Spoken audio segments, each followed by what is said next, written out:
ناظرین کرام السلام علیکم ورحمۃ اللہ وبرکاتہ۔ آج کے اس ویڈیو میں پیش ہے عید قرباں یعنی عید الاضحیٰ۔ ناظرین،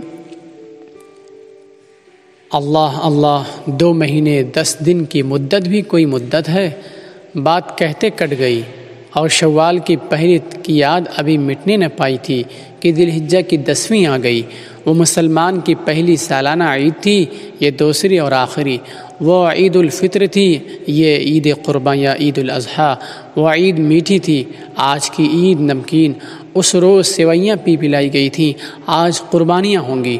وہ جشن تھا اس بات کا کہ اطاعت اور ضبط نفس کے پورے 30 دن ختم ہوئے اور نزول قرآن کی یادگار پورے مہینے بھر سنائی جاتی رہی تھی۔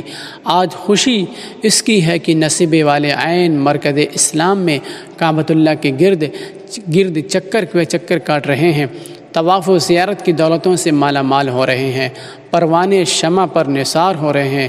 مکہ کی گلیوں میں، مکانوں میں، دکانوں میں، مسجد حرم کے صحن میں، دلانوں میں حاجیوں کا، زائروں کا ہجوم، مینا کے میدانوں میں، خیموں میں، مکانوں میں قربانیوں کی دھوم۔ پورے عشرے کا عشرہ چاند کی پہلی سے 10ویں تک وقف خیر و برکت کے لیے، نزول رحمت کے لیے۔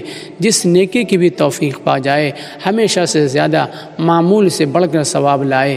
خود حاجی ہونا الگ رہا، حاجیوں کی نقل تک باعث اجر۔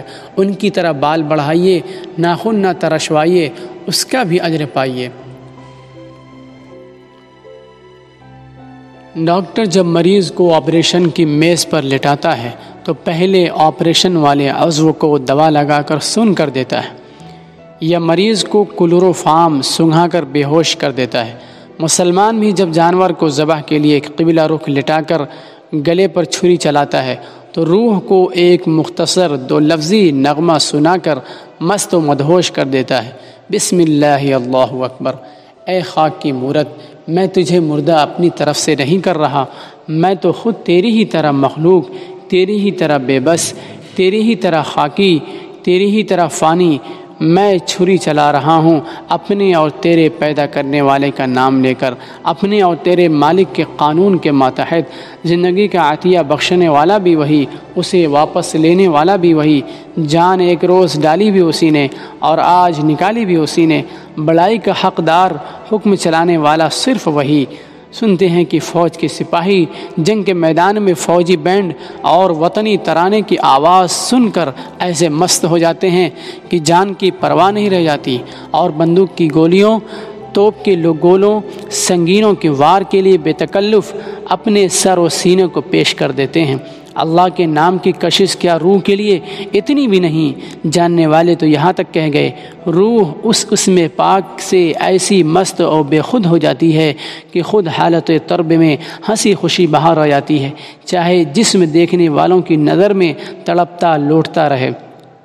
آخر کلوروفارم کا کام آپریشن میں بھی تو یہی ہوتا ہے کہ رگوں پر رگیں جسم کی کٹتی رہیں، خون پر خون بہتا رہے، لیکن مریض کا احساس اذیت و کرب مردہ ہو جاتا ہے۔ احساس ہی عیدہ کا نہ ہوا، فریاد و فغاں میں کیا کرتا۔ احساس ہی عیدہ کا نہ ہوا، فریاد و فغاں میں کیا کرتا۔ جس وقت تہے خنجر تھا گلا، آنکھ اپنی ملی قاتل سے۔